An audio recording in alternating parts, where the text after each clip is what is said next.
Bismillahirrahmanirrahim. Assalamualaikum warahmatullahi wabarakatuh. Alhamdulillahi wassalatu wassalamu ala rasulillah wa ala alihi wa sahbihi wa man walah wa la hawla wa la quwata illa billahi amma ba'd. Fa ikhwani fid din wa akhwati fillah rahimani wa rahimakumullah. Semoga Allah Azza wa Jalla senantiasa mencurahkan rahmatnya kepada kita sekalian. Alhamdulillah, dengan rahmat dan anugerah dari Allah Azza wa Jalla, kita telah memasuki tanggal 1 Syawal tahun 1440 Hijriah.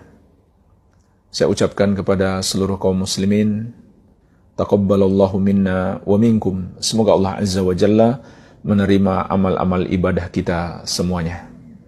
Selamat Hari Raya Idul Fitri 1 Syawal 1440 Hijriah. Dan bersamaan dengan ini juga kami ingin menyampaikan sedikit nasihat terkait dengan reuni Lebaran. Berjumpa dengan kawan-kawan lama, apalagi berjumpa dengan saudara yang masih punya hubungan kekeluargaan, yang masih punya hubungan kekerabatan. Ini adalah salah satu bentuk pendekatan diri kepada Allah Subhanahu wa Ta'ala. Apakah di hari Id maupun di hari-hari yang lain, karena menguatkan hubungan persaudaraan sebagai sesama muslim. Begitu pula sebagai keluarga adalah dianjurkan di dalam syariat, sangat diperintahkan di dalam syariat. Menjaga hubungan baik antara sesama muslim, terutama yang masih punya hubungan kekeluargaan. Allah Subhanahu wa Ta'ala berfirman, innamal mu'minuna ikhwah. Sesungguhnya orang-orang yang beriman itu bersaudara. Maka dengan diadakannya reuni pertemuan bersama kawan-kawan lama yang sudah lama tidak berjumpa, atau bersama keluarga yang sudah lama tidak berjumpa, ini adalah hal yang sangat baik sekali. Tetapi jamaah sekalian, ketahuilah itu ada batasan-batasannya.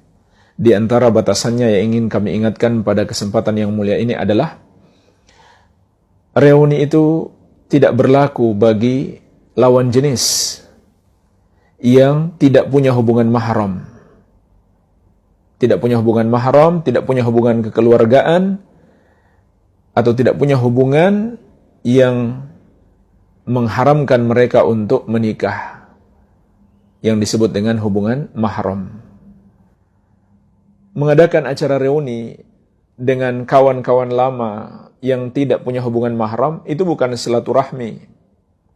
Itu bukan pula satu kegiatan yang baik, tapi itu hanyalah mengulangi dosa masa lalu dan menambah dosa di masa sekarang.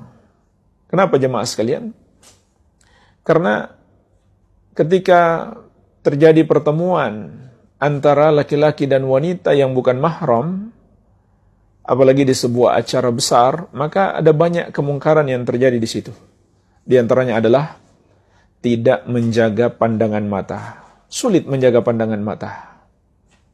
Padahal Allah Azza wa Jalla berfirman, wa kullil mu'minina yaghuddu min absarihim wa yahfadhu furujahum, dzalika azka lahum. Katakanlah kepada laki-laki yang beriman, hendaklah mereka menundukkan pandangan mereka, yaitu tidak melihat kepada lawan jenis yang tidak halal bagi mereka, dan memelihara kemaluan mereka, yang demikian itu lebih suci bagi hati mereka.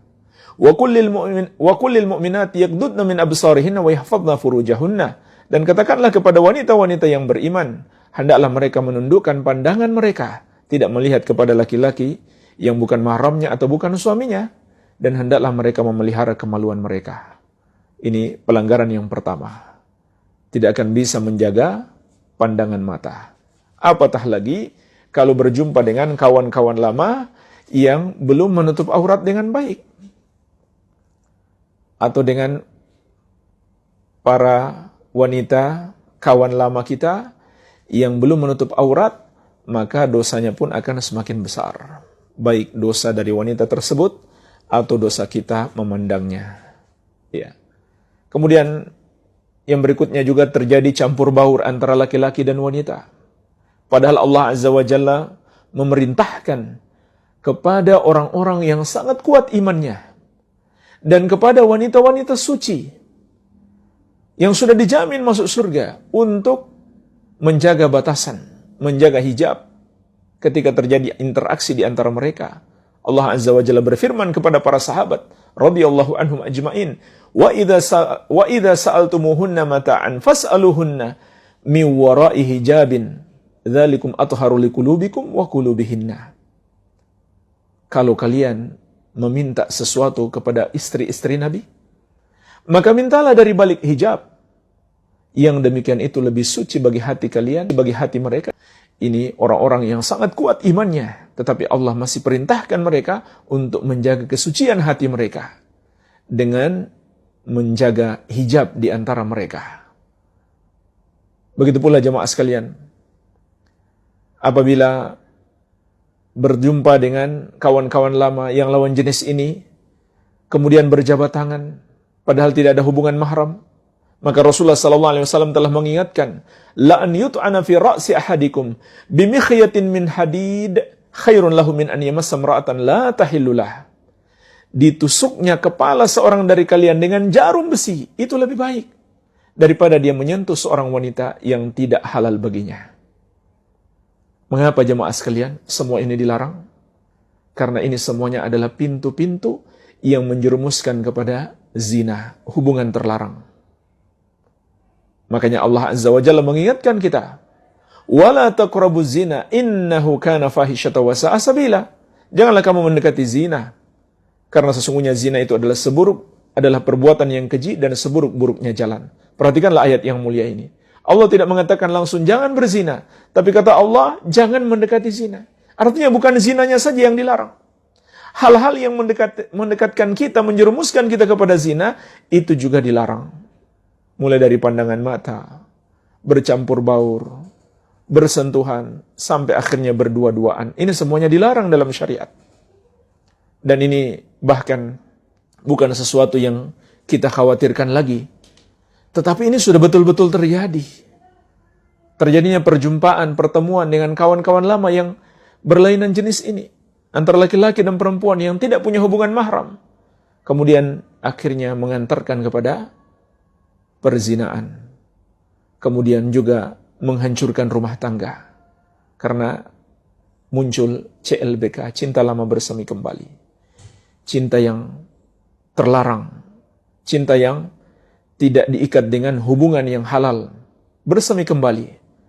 Maka pada akhirnya reuni-reuni seperti ini hanya menjadi pintu setan. Hanya menjadi senjata-senjata setan untuk menghancurkan kita. Jadi ini bukan reuni yang benar. Kalau ada acara pertemuan antara kawan-kawan lama yang laki-laki dan perempuan yang tidak punya hubungan mahram. Iya. Barangkali sebagai solusinya, kalau mau adakan pertemuan, maka buatlah hijab. Dan para suami berjumpa dengan para suami, begitu pula para istri berjumpa dengan istri-istri yang lain. Jadi itu bisa dijadikan solusi. Kalau memang mau saling berkunjung, saling berziarah, memanfaatkan momen Idul Fitri, memanfaatkan momen Ramadan dan buka bersama, maka boleh saja kita setting acaranya dengan terpisah antara laki-laki dan wanita. Sehingga kaum laki-laki berjumpa dengan kaum laki-laki saja, dan kaum wanita berjumpa dengan kaum wanita saja. Barangkali ini tidak masalah insyaallah ta'ala sebagai solusinya. Jadi jemaah sekalian, hari raya ini kita harus waspada, banyak pintu-pintu setan yang menunggu kita. Setelah sebelumnya, setan-setan itu dibelenggu, diikat selama bulan Ramadan. Jangan sampai kita biarkan setan kembali menjerumuskan kita dalam dosa di bulan Syawal atau di hari raya Idul Fitri. Terakhir saya tutup dengan mengingatkan ucapan Imam Ibnu Rajab Al-Hambali rahimahullah, laisal 'id liman labisal jadid, innamal 'id liman ta'atuhu tazid.